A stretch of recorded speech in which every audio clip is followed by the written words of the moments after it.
Francisca Vega, en MBS Noticias. En la línea telefónica, Marco Antonio García, director ejecutivo de Demolitics, consultoría especializada en temas parlamentarios y electorales. Marco, me da gusto saludarte, ¿cómo estás? Hola, Ana Francisca, buenas tardes, con mucho gusto de saludarte a ti y a tu audiencia nuevamente. Igualmente, Marco. A ver, bueno, pues ahora sí arranca la mayor parte de este proceso electoral. ¿Dónde crees que tenemos que poner la atención los ciudadanos los próximos 2 meses, Marco? Hay dos grandes eventos que giran en torno a esta elección.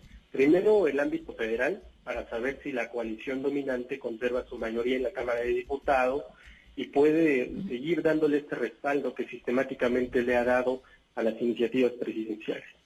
Pero también en el ámbito local se van a disputar muchos cargos de elección popular, 1.062 diputaciones locales, 1.910, casi 2.000 ayuntamientos, y ahí es donde hay un gran grueso de elecciones que se van a competir y que pueden ser muy interesantes y sobre todo jugar un papel fundamental en este equilibrio de contrapesos, ¿no? Uh-huh. Platícanos un poquito, Marco, ¿cómo has ido viendo el desarrollo? Porque ustedes están haciendo el seguimiento, pues a eso se dedican, pues, de cómo se han ido configurando, pues las coaliciones, cómo se han ido configurando localmente algunas de las coaliciones. En algunos lugares no se ha logrado o no se logró el consenso en torno a los candidatos. ¿Hay algo que nos sorprenda, digamos, en ese sentido, en este nuevo proceso electoral? Referente a este tema de las coaliciones, podemos hablar de tres órdenes. Uh-huh. El proceso electoral federal, de diputaciones federales, donde podemos hablar de dos grandes coaliciones. La coalición Va por México, del PAN, el PRI y el PRD, que van juntos en 219 de las 500 candidaturas, y la coalición Juntos Hacemos Historia, de Morena, PT y PDEM, con 151 candidaturas. Ese es el primer orden. El segundo son las gubernaturas. De las 15 que se disputan, en 13 ya anunciaron coaliciones. Solamente en 2 no habrían coaliciones, que son Querétaro y Sonora. Eso en gobernatura. Sí. Y el tercer orden son las diputaciones locales. Aún en estas fechas siguen registrándose las coaliciones y esto tiene una explicación. El proceso electoral federal ya comenzó en todo el país, pero los procesos locales, que es donde se van a competir la mayor cantidad de cargos de elección, no han comenzado todavía. Solamente 5 estados, hablando de los congresos, por ejemplo, han comenzado elecciones para renovar sus legislaturas. Baja California Sur, Ciudad de México, Jalisco, San Luis Potosí y Sinaloa. Junto a Nuevo León, que ya había comenzado el 5 de marzo, son las únicas entidades que en este momento, hoy, tienen activas campañas para renovar sus congresos locales. Entonces, justamente por eso, todavía no se han terminado de definir las coaliciones, pero ya hay datos, por ejemplo, como el estado de Jalisco, donde ya se cerró el periodo para el registro de las coaliciones y se determinó que ningún partido va a ir en coalición con otro. 9 partidos van a competir todos contra todos y va a ser muy interesante ver lo que ocurre ahí para el tema de las diputaciones locales. Ya. Ahora, hay 93 millones de electores potenciales. Normalmente en las elecciones intermedias la participación es más baja que en las elecciones, digamos, en las que se elige al Ejecutivo Federal. Pero ¿te parece que hay condiciones, digamos, la pandemia? Yo creo que es un tema que va a marcar mucho estos comicios. ¿Hay condiciones para el entusiasmo ciudadano, Marco?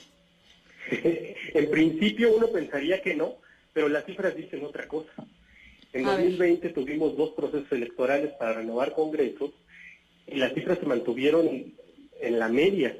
No hubo una disminución significativa en la participación ciudadana, aun cuando los niveles de miedo entre la población pues eran a lo mejor todavía más altos de los que tenemos ahora, ¿no? Medianamente hemos aprendido a convivir con la pandemia e incluso el propio Lorenzo Córdoba, presidente del INE, ha dicho que no esperan que el tema de la pandemia afecte significativamente el tema de la concurrencia a las urnas el próximo 6 de junio. Pues va a ser muy interesante verlo así. Ahora, lo que sabemos es que la pandemia y lo que podemos ver en los actos de precampaña y en los primeros actos de campaña es que la pandemia pues tampoco le importa mucho a los propios candidatos, ¿no? Se están haciendo actos, pues no sé si multitudinarios, pero sí actos en donde se está aglomerando muchísima gente sin ningún tipo de protocolo sanitario. Y eso, pues, quién sabe cómo pueda terminar, Marco. Perdón que insista, pero quién sabe cómo pueda terminar, ¿no?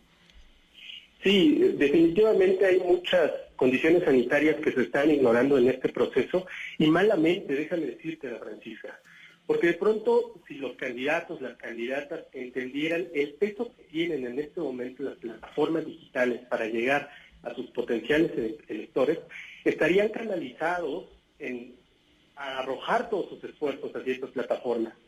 Vende mucho más electoralmente un anuncio que se esté reproduciendo sistemáticamente en todos lados hacia las personas que una barda pintada o un mitin al que únicamente va a ir su base dura, su voto duro y alguno que otro despistado que esté por allá.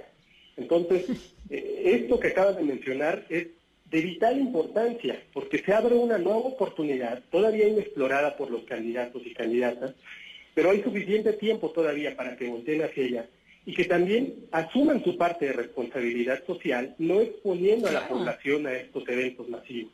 Claro, claro. Lo que pasa es que también pues, digamos, ves que el candidato de al lado lo está haciendo y entonces seguramente se sienten forzados, se ven obligados o dicen es que si yo no salgo a las calles me van a atacar por ahí. En fin, creo que es un tema, pues sí, de responsabilidad. Hay que ver lo que sucedió en las elecciones en Estados Unidos. Es el ejemplo más reciente y más cercano en pandemia.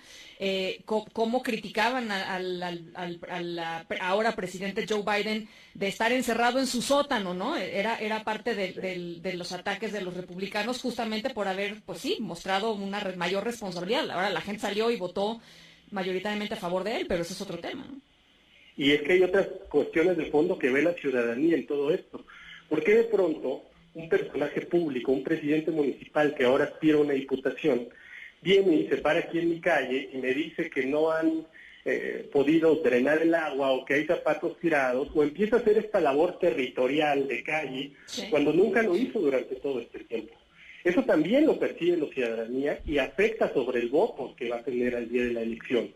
Entonces, quienes sepan entender que ya estamos en otro momento, justamente acabas de mencionar un caso de éxito pues, impresionante a nivel global, el de Joe Biden, pero hay muchos otros en el escenario nacional, subnacional, que pueden servir como una luz para que volteen hacia allá y sobre todo, vuelvo a insistir en este tema en el que tú has sido muy enfática además, hay una parte de responsabilidad social que no podemos descuidar todas las personas que están involucradas en los procesos electorales.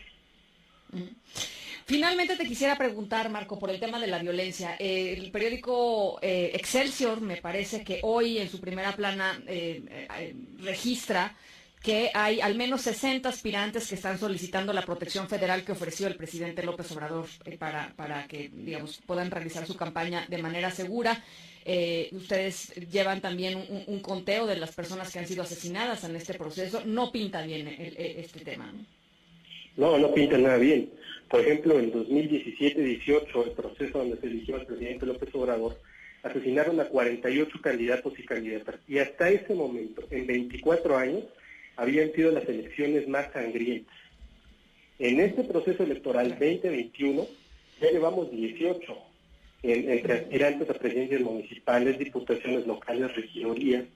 Este anuncio que hizo el presidente López Obrador para proteger a los candidatos de este tipo de violencia, se hizo el 4 de marzo. Desde entonces, ya asesinaron a 5 aspirantes a alcaldías en Veracruz, Chihuahua, Quintana Roo, Jalisco, Chiapas, y seguramente la cuenta seguirá ahí, en tanto también los candidatos, las candidatas, no se acerquen debidamente a estas instancias federales que les brindan esta protección. Y es que, sí. Sí. Y es que este tema de la violencia política no solamente se extiende hacia los asesinatos, también hay violencia política contra las mujeres, y vamos a empezar a ver y a documentar este fenómeno, no solamente nosotros, sino todos, cómo también eso incide en los procesos electorales. Por decirte algo, por ejemplo, estas elecciones van a ser las más plurales de las que se tenga registro hasta ahora. todos los partidos están obligados a postular 50% de candidaturas a mujeres y 50% a hombres en el toma de diputaciones para cubrir el requisito de paridad, por ejemplo. Pero no solamente tienen esas cuotas, también deben de satisfacer, postular a fórmulas de personas autoadscritas con la comunidad LGBT, a personas identificadas como indígenas, a jóvenes de 21 a 35 años en el 20% de sus candidaturas. Vaya, van a ser unas elecciones más inclusivas, pero eso también implica más riesgos para todos y todas. Así es. Pues vamos a seguirlas evidentemente con mucha atención. Ojalá podamos platicar un poquito más adelante, Marco, conforme vayan desarrollándose y vayamos viendo por dónde están los puntos más interesantes. Por lo pronto, muchísimas gracias como siempre.